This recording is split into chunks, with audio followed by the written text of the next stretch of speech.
Hey you! I know you are smart, that's why you're here, and I promise you're going to learn the concept in easy manner. Welcome back to Matters. Why Python? Python is a popular choice for data analysis due to its simplicity, flexibility, and versatility. Its easy-to-learn syntax and rich ecosystem of data analysis libraries such as NumPy, Pandas, and Matplotlib make it an accessible language for beginners and experienced analysts alike. Additionally, Python's general-purpose nature allows it to be used for a wide range of tasks beyond data analysis, including web development, machine learning, and scientific computing.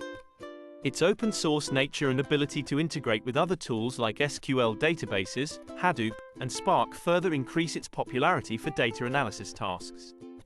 Overall, Python's combination of simplicity, flexibility, and functionality make it a top choice for data analysts. These are the companies Python has used for data analysis. The names are Google, Facebook, Amazon, Netflix, Uber, NASA, Spotify. Thank you for watching this video, and before going, please subscribe, like and share. Limited time.